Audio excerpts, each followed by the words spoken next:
in our Center for Leadership Studies.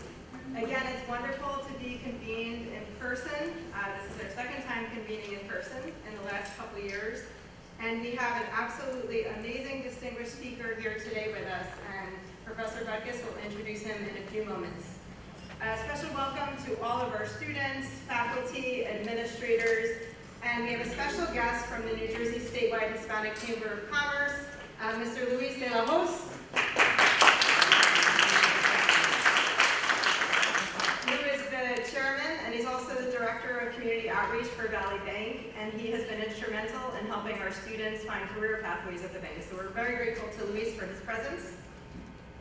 We have a truly distinguished speaker with us here today who has significant leadership experience in the corporate sector, but also in the social impact and nonprofit sector. And I'm really excited for him to share his experiences with all of us. He'll be introduced in a few moments, but before turning it over, I want to remind everybody here in the audience, a little taller, what our Distinguished Speaker Series is designed to do. So over the past 4 years, Professor Butkus and the Center have been convening leaders in business, military, law enforcement, sports, healthcare, government, and other professions here on campus at St. Peter's to engage with our university community. It provides a vehicle for research and thought leadership.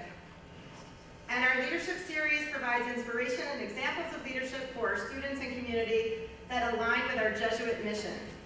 In addition to our speaker series, our Leadership Fellows program seeks to mold leaders who understand their strengths and weaknesses, their values, that are confident in their ability to innovate and create, and who can lead with caring compassion, committed to unlocking the potential of their followers and energizing themselves and others through courageous ambitions.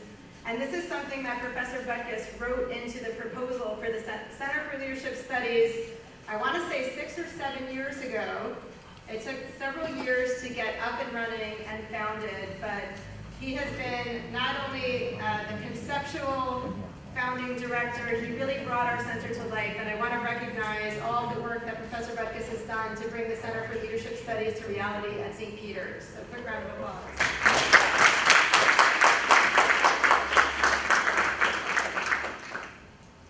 So we are honored again to have an inspiring leader and speaker with us here today. Without further ado, I'm going to ask Professor Ray Butkus to come up and introduce Adam SanMiguel.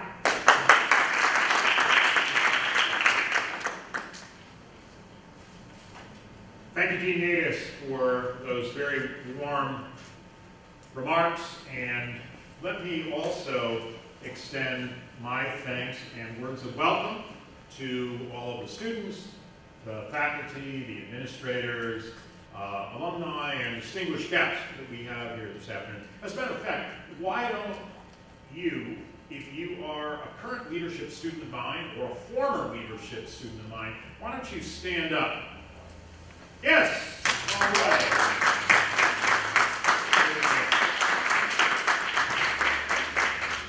Welcome, welcome. Thank you.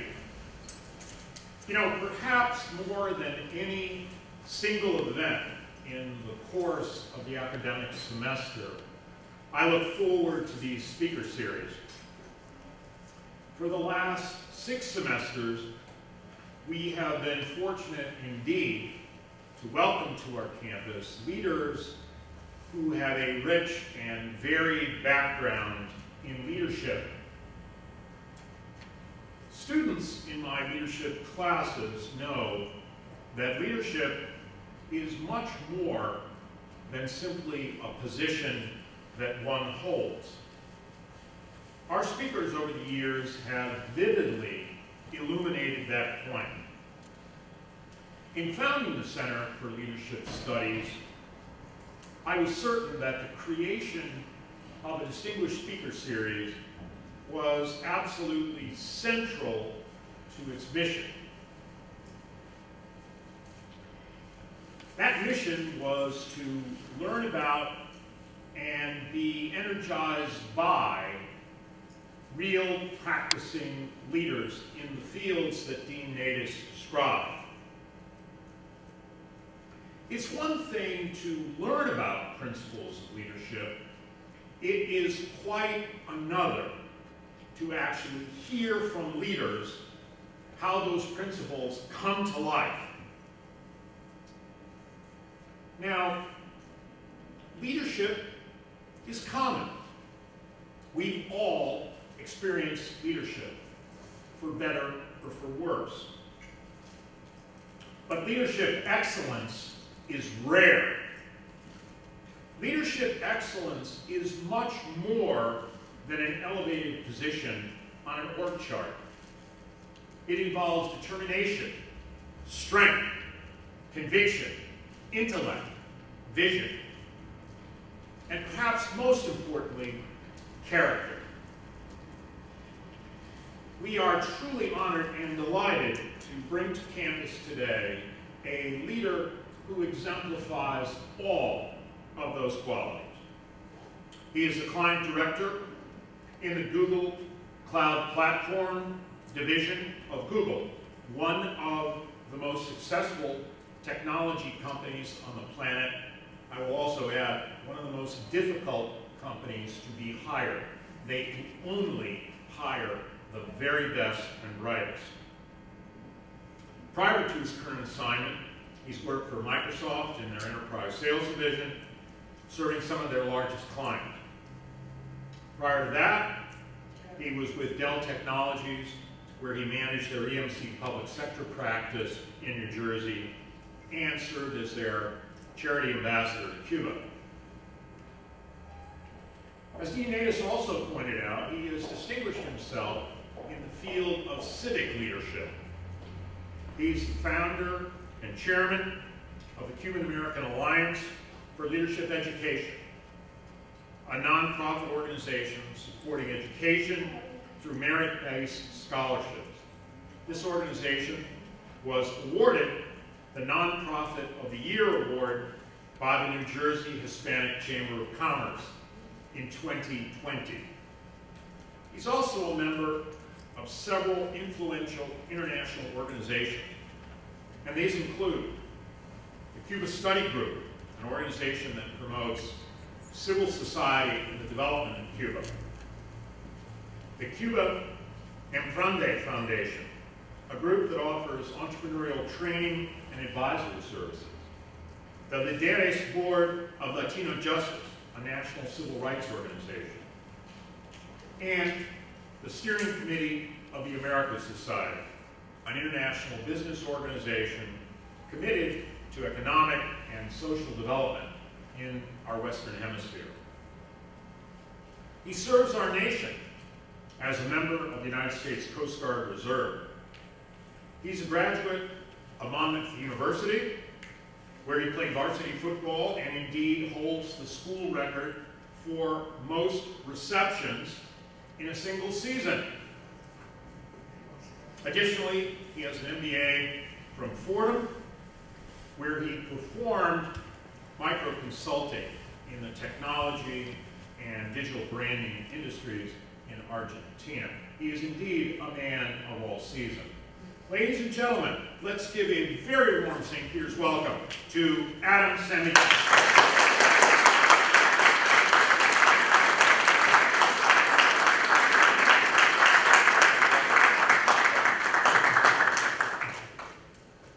Thank you so much for that warm welcome. You don't even know me, but that applause was gracious, so thank you very much. Professor Buckus, thank you so much for the invitation. I really appreciate it. I admire the work you do here. Dr. Natus, thank you so much for yet another opportunity to collaborate. And to the both of you, I direct the following remarks that the work you do here at the Center for Leadership Studies is very important. I'm convinced it lifts the lives of the people who stood up a moment ago for you, and subsequently I'm convinced that it lifts the community. So I thank you, and I commend you, and I consider myself an ally in that work. So thank you. Carlos Aldama, thank you for being my friend. Thank you. I'll start with a story about a man named Cuco Averof, born in Cuba in the early 1900s. Was a school teacher, trying to save money to become his next career, which he ultimately wanted to accomplish.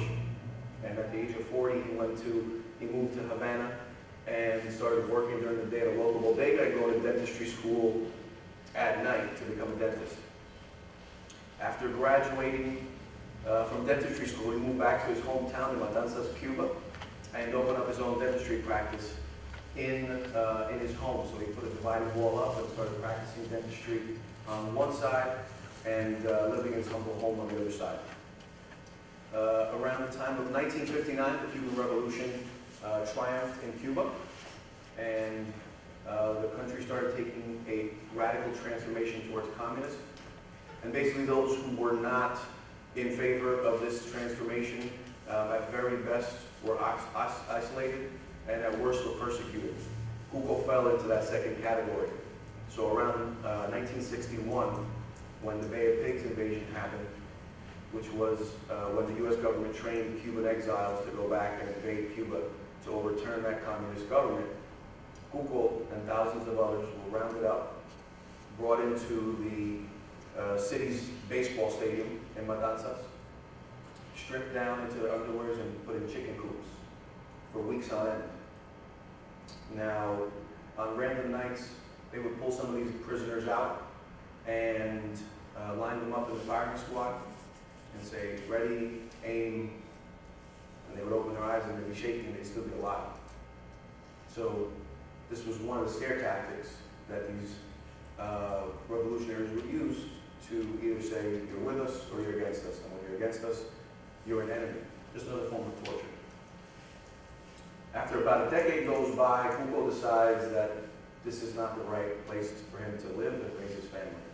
At this time, he has his wife and a daughter.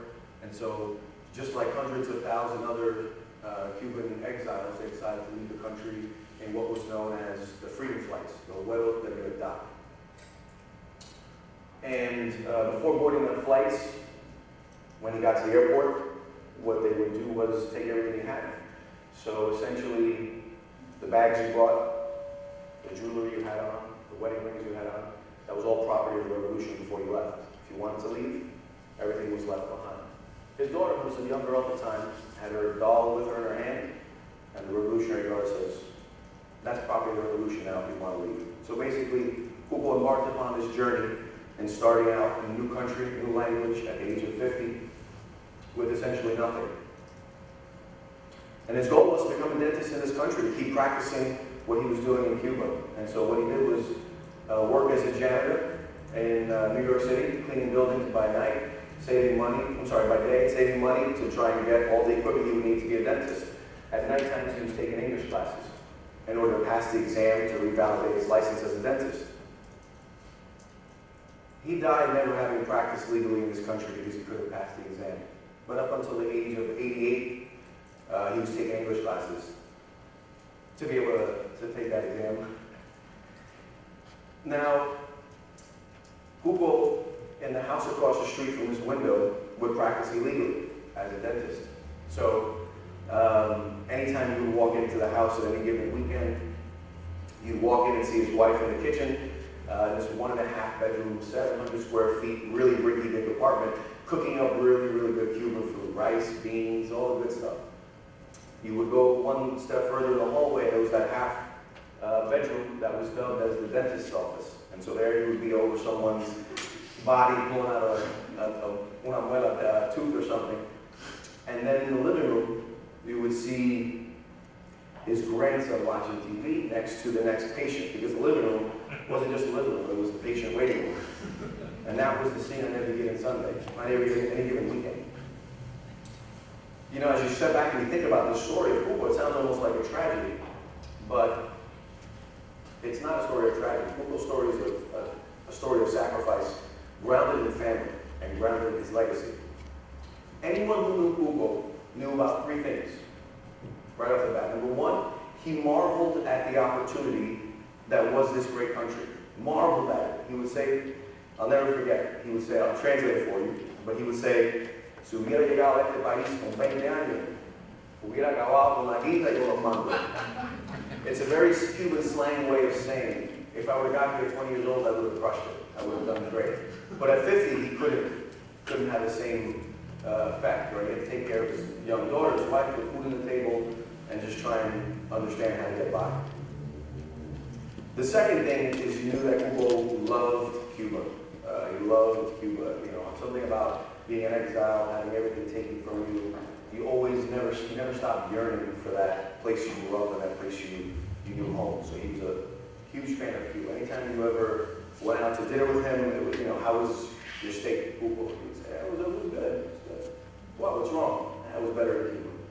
Right? If you would take him to Miami and take him to a fruit store and say, look at the mangoes, look at the avocados. He would say, they were a little bit bigger in Cuba. And it was like, come on, man. So he was a huge fan. And the third thing that the whole neighborhood knew was how much he loved his grandson. He was so proud of his grandson. He would call him la bola de humo, ball of smoke, because he was in sports. So he'd go talk and he'd say, my grandson's the best baseball player. He's the best basketball player. He even plays football. To a Cuban in 80s, he really didn't know football wasn't a sport they played in Cuba. So he marveled at it. He was like, wow, he even plays football. But like I said, Hugo passed away without ever practicing officially, and I'm here to share it's a story, again, grounded in family sacrifice, in struggle for a better future. And I stand here very proud to say that if Hugo knew the man that his grandson had became, he'd be very proud. He'd be very proud that that football player, when he was a kid, went on to play at St. Peter's Prep, break school records at St. Peter's Prep. He went on to become a captain and lead the team and become all-conference and earn a scholarship to play at Monmouth and break records at Monmouth, becoming the all-time single-season reception leader, career reception leader, all-conference, and again, the team captain, leading teams in sports.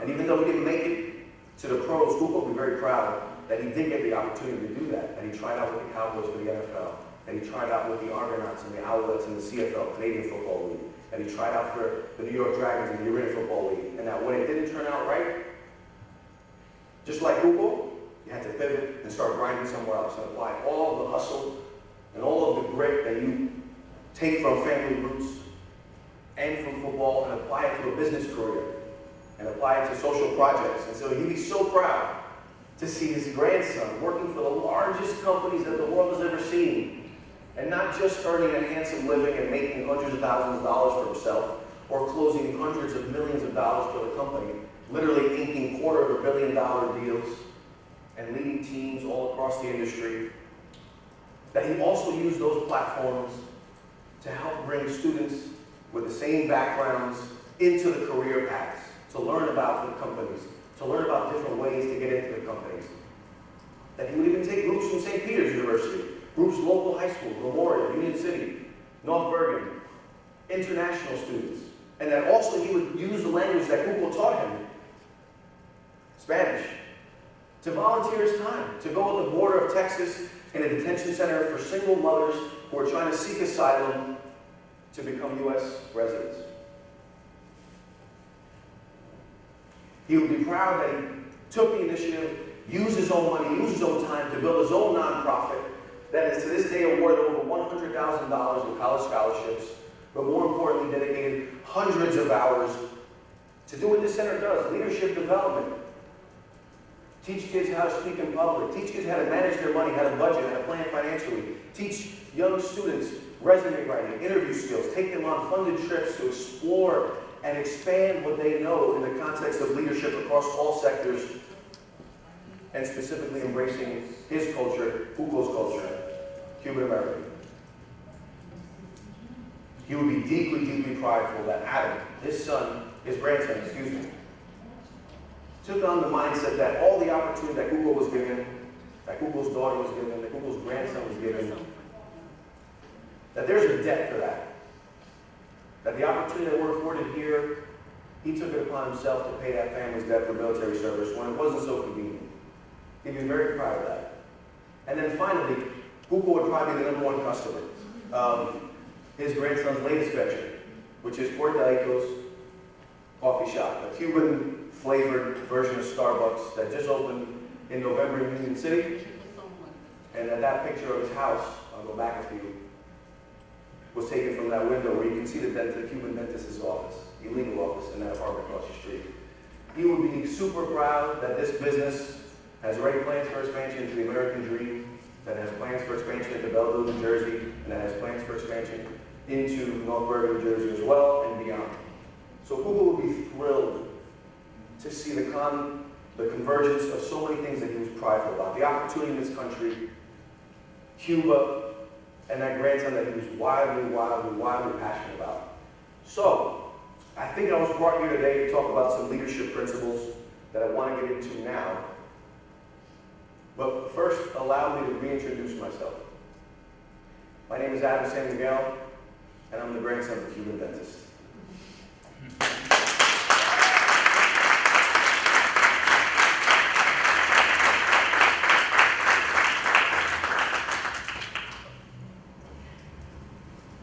So when you look at leadership and you go to study it like you do here, and everyone who stood up has, I assume, dedicated a fair amount of time to study leadership in practice and in theory, I question you all.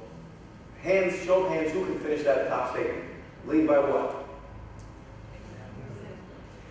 Raise your hand, indulge me here. Raise your hand if you've heard this phrase before. I'm guessing around 95%. Can anyone tell me any other widely known leadership phrase besides Professor Buckus in the back? I'm sure he's like, I got 50. Can anyone else give me one leadership phrase or quote or methodology? I'll stay away from this. Actions speak louder than words. Actions speak louder than words. Who's heard that one? That's a good one. I would argue that leadership is innately embedded in that. So I don't know if I take that as an answer, but I agree that that's obviously fundamental. But a leadership quote that tells you about leadership. Read the first one on the offers and the last one to live. It's a good leadership quote. Who's heard that one before? About 40%. One more. The young lady. Your power is you. The power is you. Your power is you. Your power is you. Has anyone ever heard that one before? One. So it goes without saying that lead by example is the one that every single person, at least 99% of this room, understands, knows, and has heard before, correct? So then when it comes to leading, if we're using this quote that everyone knows, what is the only thing you have to focus on? Is it the leading, or is it yourself? So instead of seeing what coach has 10 things that you should do, instead of seeing what communication tips someone can give you, or how to read someone's eye contact and lead them better based on their posture, and are they twitching, are they looking up, which brain are they using, or any magic trick, it's in our hands, it's in our control to exude and practice the one universal, according to this group, and I believe it, leadership principle, which is the example that you set. So then it's empowering because it gives you the example, the ability to morph that example. So without going to the CEO who wrote the book, and without going to the athlete who has his 3 principles on leadership, it's about the example you set. Period. Everyone knows that one. Everyone. Not the show up on time, not the power, not the actions. Lead by your example. So from my experience, here's how I lead by examples. There happen to be 3 W's. www, it's almost like when websites first came out, everyone would say that before the website. They would say www dot whatever. Now it's just the whatever part. But www, so work like hell. When I was in football, an athlete, when I was playing football, as a wide receiver, you're tall and you have big hands. When I finally went out to Dallas to meet with a bunch of the Cowboys, they said, you don't have the height, you don't have big hands, so what the hell are you doing here? Well, what got me there was I would outwork people. I would work like hell. I would be the one who would watch more film on myself in the competition, and good examples. I would be the one who would train more before or after practice. I would be the one who would be working on my speed more than anyone else. I would be working on my hands. Anyone could throw a ball, I would try and have them throw me balls. Running my routes, making sure they were the Christmas routes. And I fell in love with that process. people ask me today if there's any student athletes in the room, you'll carry that with you probably for life when you're in business or anything. They'll say, oh, you used to play, or that was your background. What is your favorite team? Who do you follow? Are you Jets? Are you Giants? Who do you follow? And the truth is, I don't care. I haven't watched a football game in maybe 7 years. And what I find is that I fell in love with the preparation, the work, because that work translated to when I got to the line of scrimmage, that the result, the outcome of that play had extremely little to do with my opponent. It had all to do with the work I had put in before I got there, before I got to that moment. And so I thrived in the preparation for that moment, because the moment was going to happen. A play happens in 3 seconds. But the preparation, that's where the hours, the weeks, the months, and the years come. And that preparation, you working like hell, that is the example that you can control. And so I have this example of Sisyphus. Does anyone know the story of Sisyphus? You do? Okay, one person. Yeah, I'll tell you. You don't have to pull the mask up. I just want to see, you know. He's ready. Okay, go ahead. The story of Sisyphus is a man who pushes a rock up a hill, but every time he gets to the top, it rolls back down. And typically, it's a story of warning. Like, you don't want to be the man pushing up that rock. But for leaders and people in this world, well, you want to take that as a story of inspiration. Because once you get that rock up the hill, even if it rolls back down, you never want to give up. You always want to keep pushing, and you always want to keep getting up that hill, no matter how many times you have to do it. What's your name? Tevin. Tevin. Tevin, we should get you a mic, man. That was awesome.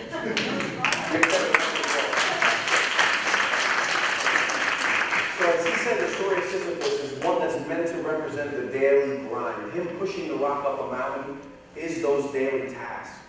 When I translated my football career to a business career, that watching film on myself and on the opponents, that lifting, that weight training, that speed training, those running the routes, the catching balls, all that stuff after hours, before and after practice time, because practice time is where everyone's there. Every football team practices 2 hours a day, roughly. Every student is in class X amount of time.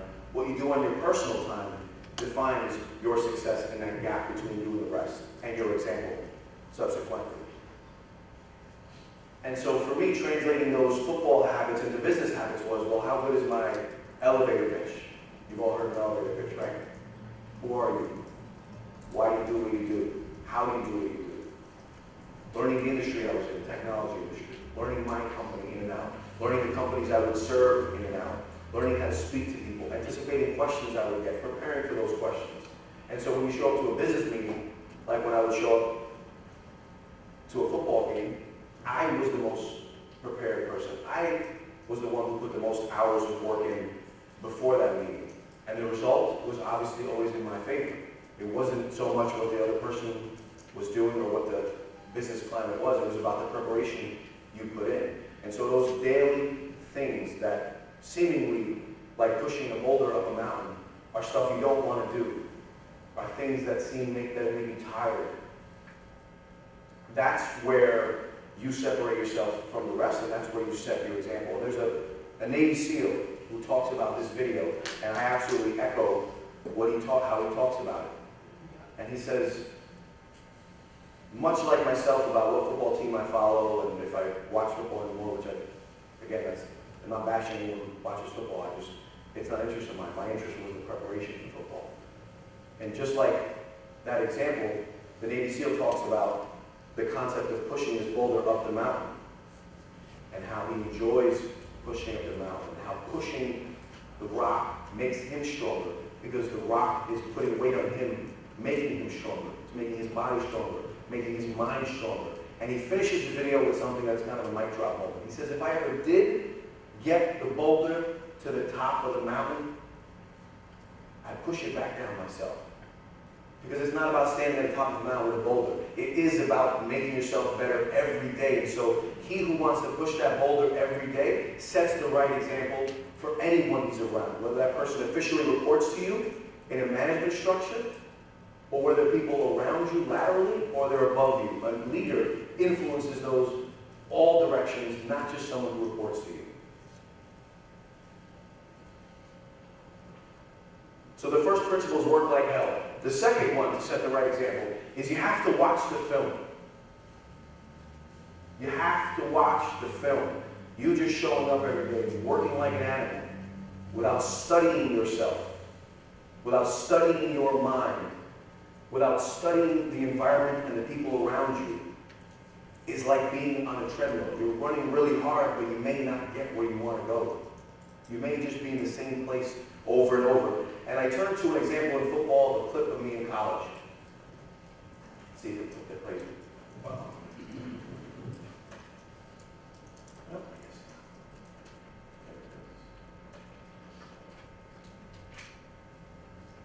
No, ignore it. Okay. I guess I do need it in there. Give me a second.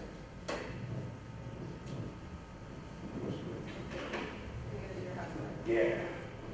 Real time, real world.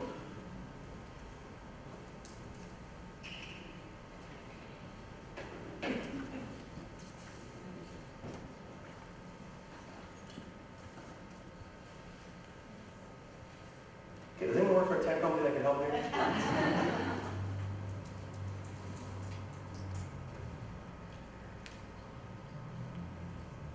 So this is me in college.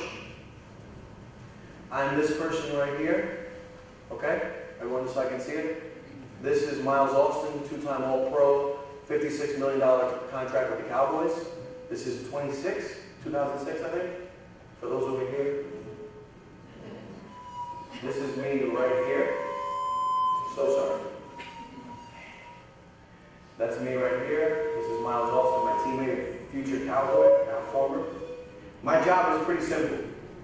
I'm the number 2 receiver, he's the number 1 receiver. Miles went on to play in the NFL, as I just mentioned. I'm giving speeches at universities nationwide. I'm just kidding. At the time, it's Miles' senior year, so this year he's got to rack up stats. Coming from a small school, you get few opportunities to play at the professional level. You've really got to shine. And so it's his job to rack up the stats and get the scouts on his radar. They're coming to all the games. Miles, this game, had 7 catches for 123 yards and 1 touchdown. I finished the game with 10 catches, 160 yards, and 1 touchdown. So by all intents and purposes, I was thrilled. It's happening. Me and Miles we're crushing it. I'm part of it. We're doing it. So my job is pretty simple on this play. It's to run 7 yards, come 7 yards, stop, break out to the corner, towards the sideline, which is this right here for those non-athletes. This right here. Catch the ball and turn upfield. Again, I thought I was crushing it this game. Let's play and see where I get to. So for all intents and purposes, we got 7 yards from the line of scrimmage, is probably right around this line, right? Right here. So probably this line, the 20, is where I gotta get to. Roughly, fair?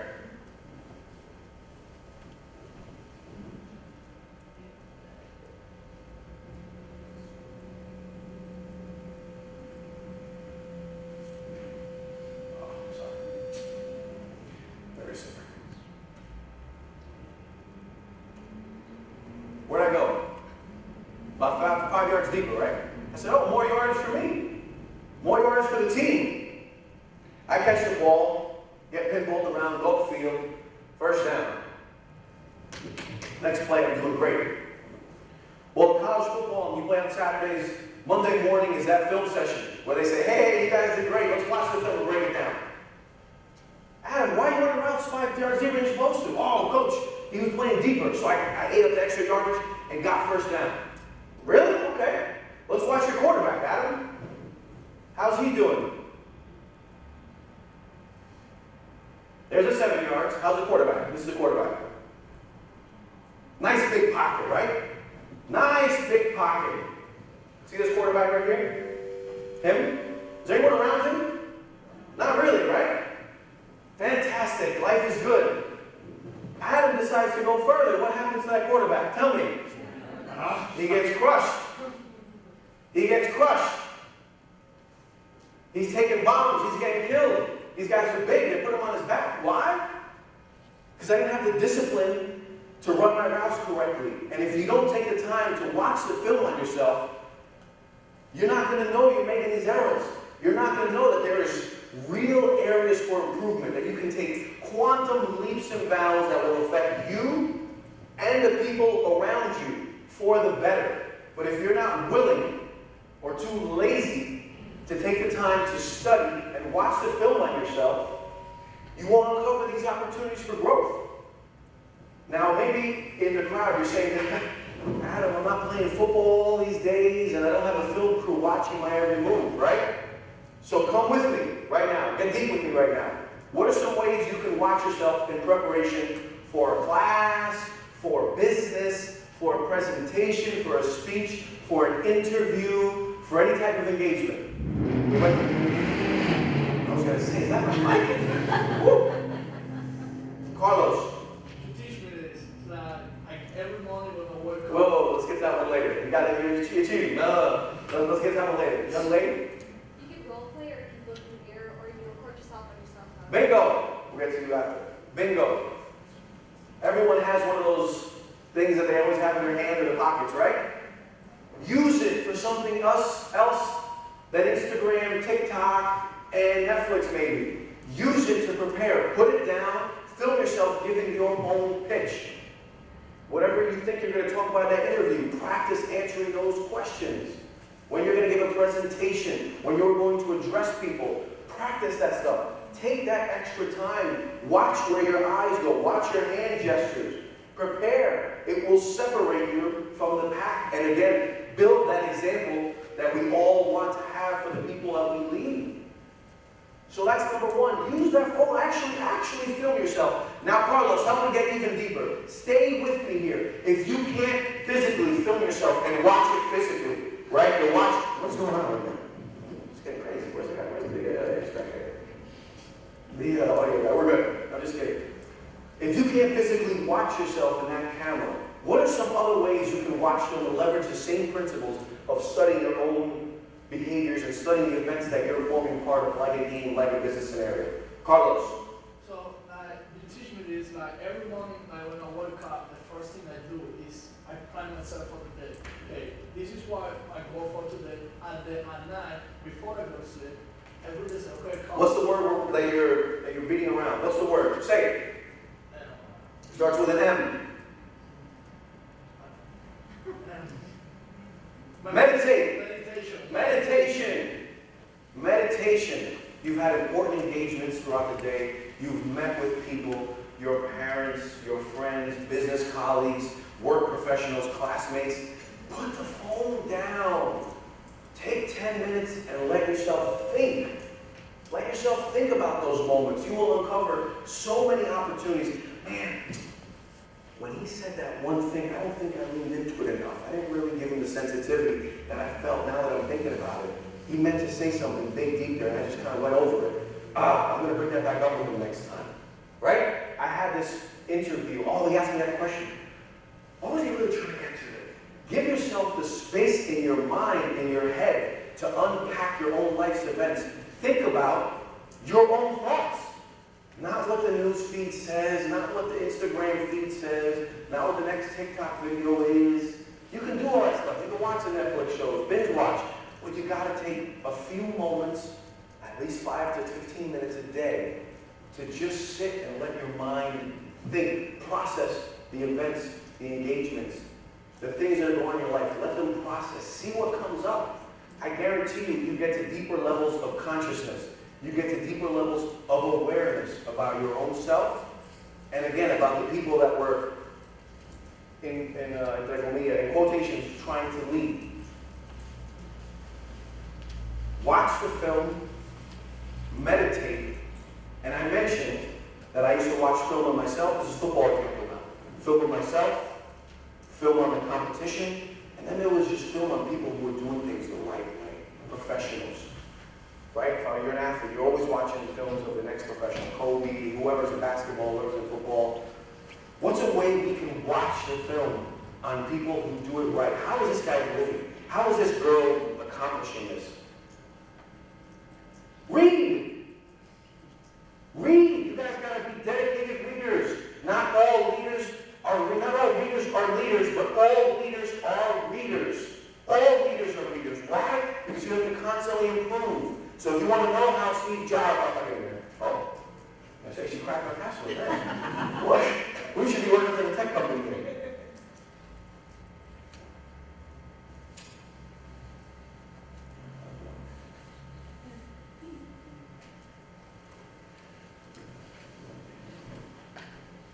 If you want to become the next CEO of a company, read the book on the person who you're thinking about. Steve Jobs, Bill Gates, whoever, local leaders. But you gotta read, you gotta study what they've done. Just like when I was running routes, man, I used to love watching these NFL players play. Jerry Rice had his YouTube videos on, man, how he used to come out of those breaks, how he used to head fake and pump fake. Let me try and do that. I'm gonna watch myself. So you've got to dedicate time to watch the film with these devices that we have. Learn how to use a mic. Dedicate the time to watching the film of yourself with your devices. Meditate and read books, not just the one they assign to you here at St. Peter's, but the ones you want to read. The ones that align with your values and your aspirations. That's what I define as watch film.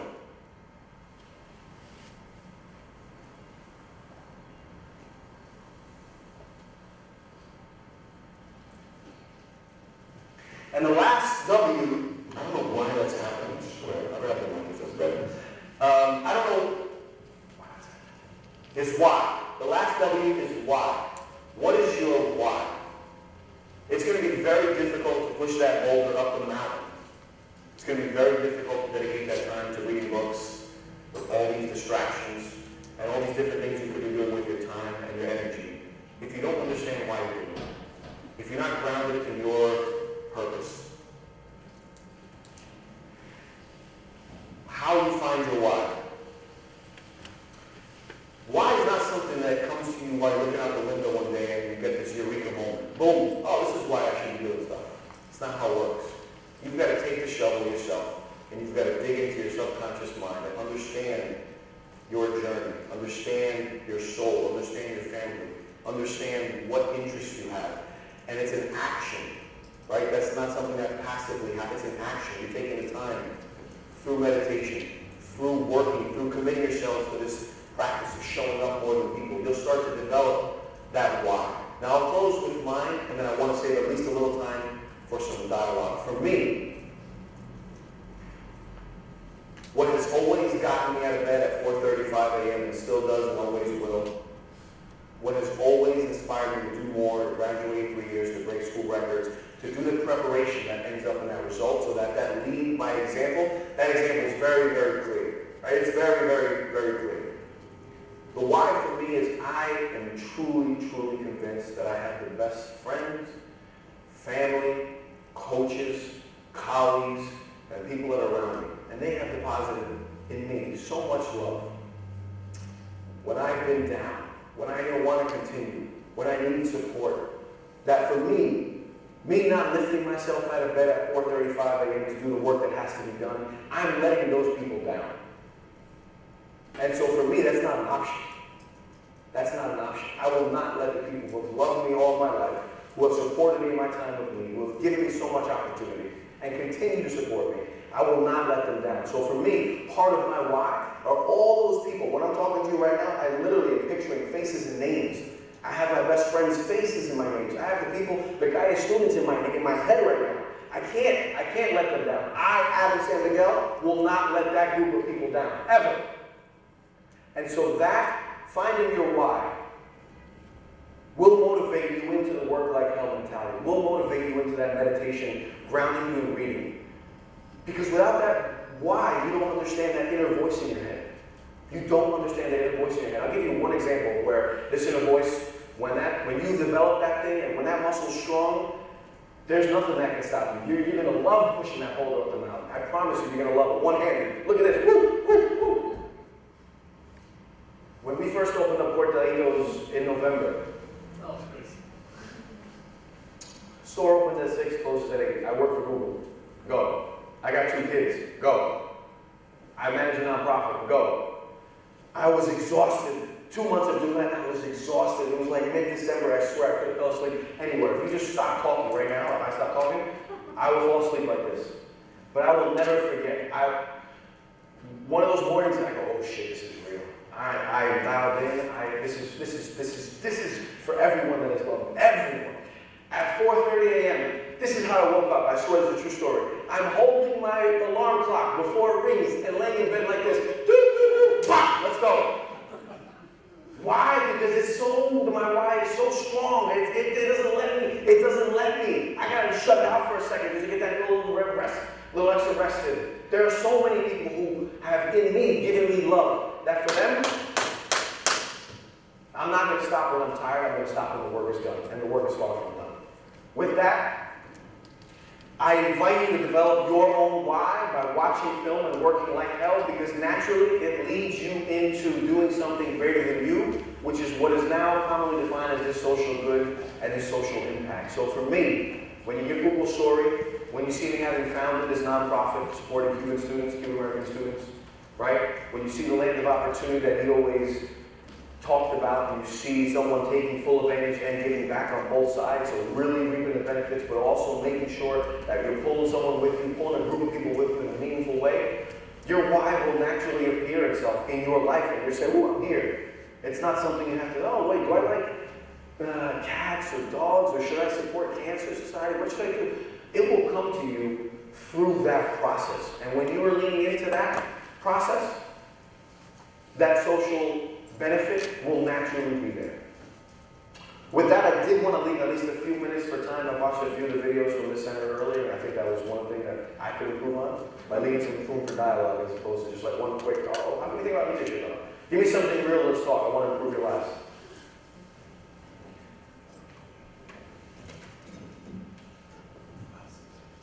Why don't we start with you, Jesse? Thank you so much. Move the mic around. Okay, sounds great. Can y'all hear me? Yes. Okay, perfect. So it was a pleasure listening to you. My name is Jesse Resurrection. Jesse? Yes. I was in Dr. Bikes' leadership class, and I was wondering, what makes a Google leader different from other leaders? How do they differentiate themselves in the workplace and even in their ethic? That's a great question. There's a very clear answer. I don't have to dig too deep for. Google is a workplace that is a very empathetic leadership. Very, very open, very, very understanding, very caring and nurturing for their employees and for the members of the team. And that's something that's felt, from day one through now, going on year one for me. So I think they lean into empathetic, open leadership where taking into consideration the feeling and the experiences of their employees is equally, if not more important than their mission to, double revenues or whatever the case is. So That's wonderful to hear. Thank you. Hey, my name is Michael. Hi, Mike. I'm also in Baptista's class. I just have a question. So pertaining to the why, I feel like my biggest problem is that I have so many whys that it's kind of hard to keen in on one. You know what I'm saying? And I feel like many times I could kind of distract me from developing a passion. So I was gonna ask if you have any advice to how to truly reflect on that and how to figure out that one why that will push me through. give me your top three. So one is my family, right? The other one is just my passion for music, and then my third one is my passion for just business in general. So those two things really push me, but it's kind of hard to focus on one because I get for me I get really distracted and I get intrigued by so many things. I taught myself how to cut hair, so I'm also a barber. Can't help me, man. Yeah. I taught myself how to play piano and stuff like that. So for me, my biggest thing is that I'm always distracted. So it's hard for me to develop a clear why. You know what I'm saying? Yes. So yeah, any advice on that? Mike, I don't think you're alone in this era of distraction. I think it's everyone's challenge. Maybe yours is a couple X notches higher. But it's an observation I have. I think everyone would agree with that.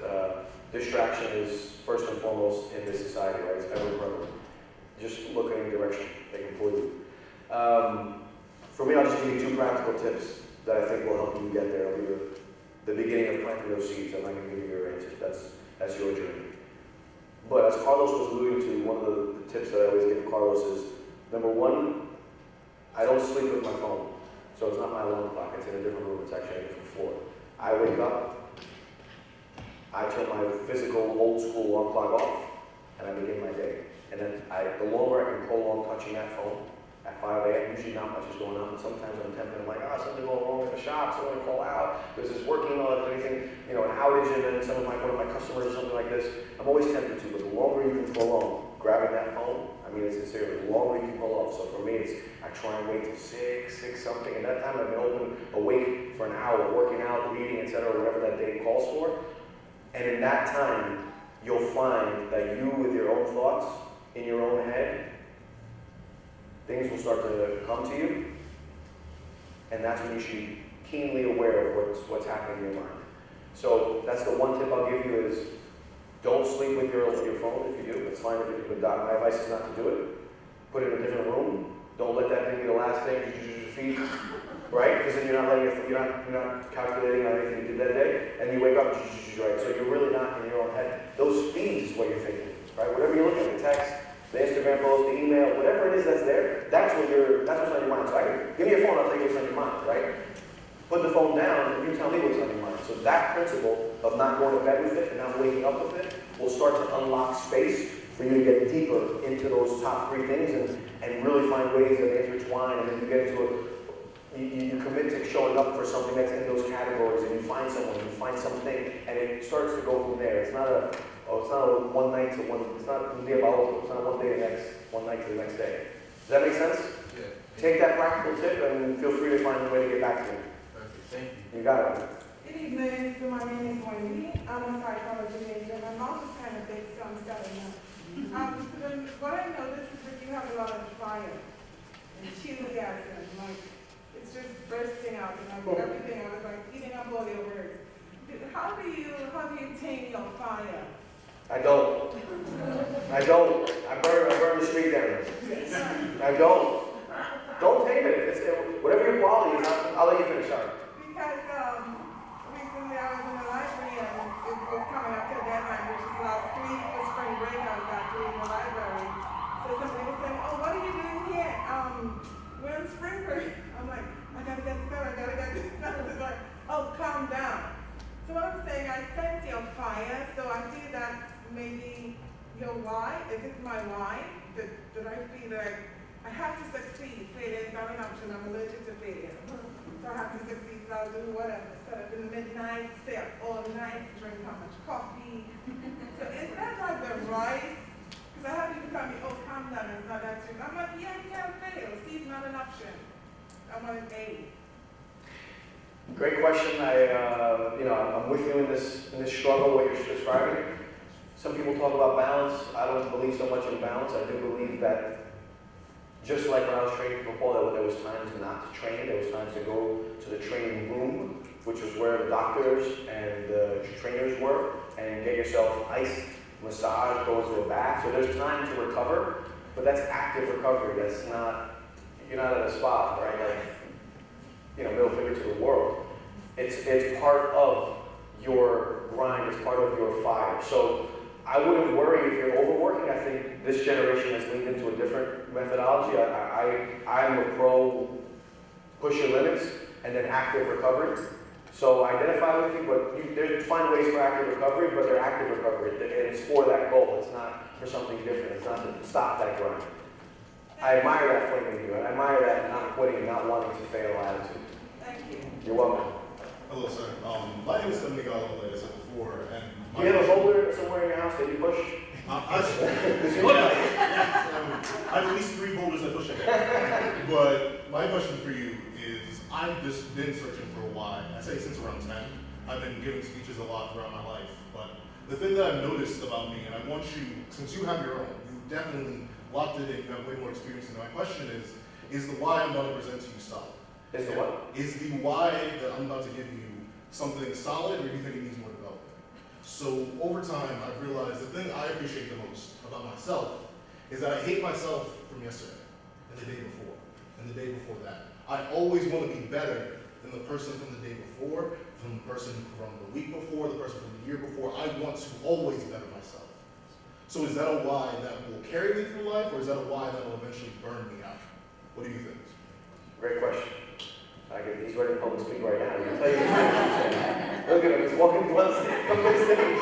I like it. No, I'm just kidding. Yeah, first quick thing, I would never let anyone judge your why. So you own that. That's in your soul, in your heart, in your mind, and you own that. My opinion on what you're describing as your why is, it sounds like you're on the way to something. I'd say there's probably a few clicks deeper you can get. I want to know why you act this way. I want to know why you're not letting that yesterday's version trickle into this version. And when it does, it gets you mad. I'd like to know more about it. Personally, I'd like to know if I'm you. I want to know more about that. Maybe I dedicate some time just to think about that. Talk to your best friends and family about that. Tell them what you just told me and see what they say. Get that collective feedback. That's very powerful, what you're saying, the day-to-day improvement. That's the foundation for leading by example, right? Wouldn't you want everyone you lead to get better every day? Of course. So you're on the right track. You're running fast down the right path. Dig a few clicks deeper into that. See what's under that. See what's underneath that. I'm sure there's more to it, and it'll just fuel you even more. You just put, high-priced gasoline, you're going to put high octane in that gasoline when you're in the tank when you figure that out. Okay, thank you. I commend you. Okay, I know many students have 1 o'clock classes here, but we're going to have one final question. Any questions over here? Well, I just want to say something really quick, guys. Like, this man changed my life. Literally, I'm the best example that that process worked. 5 years ago, I was in the streets of Cuba, running without shoes.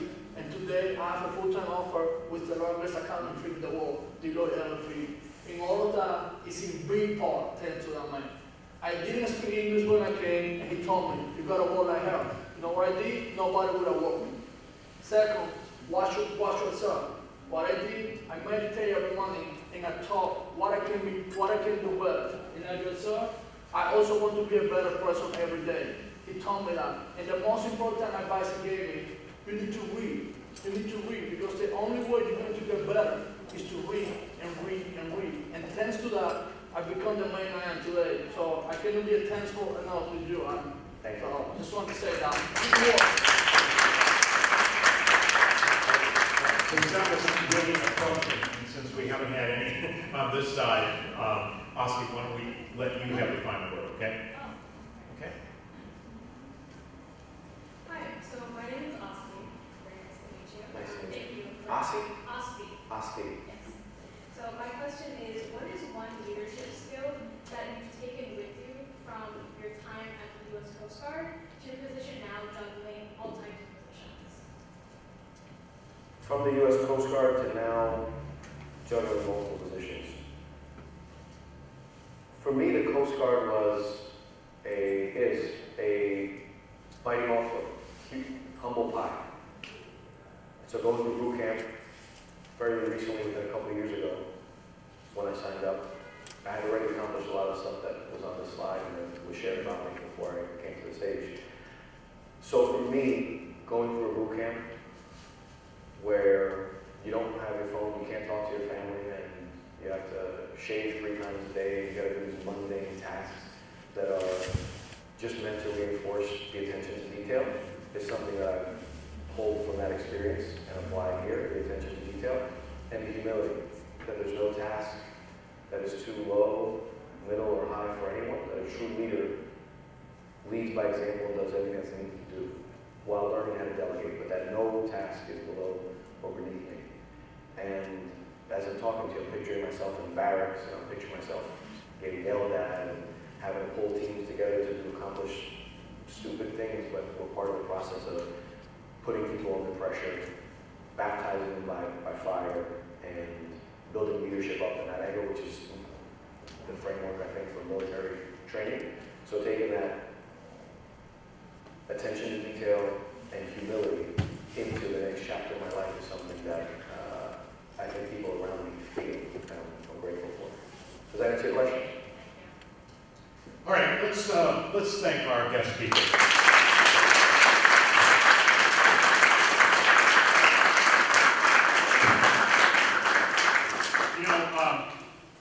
In the last 4 years in this series, we've had absolutely fantastic speakers. We've had an Army Colonel we've had an Olympic silver medalist, we've had a large city fire chief, we've had a NFL linebacker, but in my humble opinion, this is probably the best speech that we've had. So Adam, thank you for that.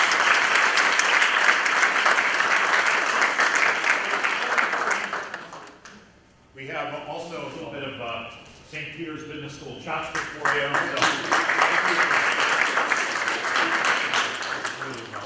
Thank you all. Money after tonight. Thank you so much. And Professor Buckers, feel free to share my information if anyone wants to reach out to me. You all can reach out already at any time. So thank you. Yes.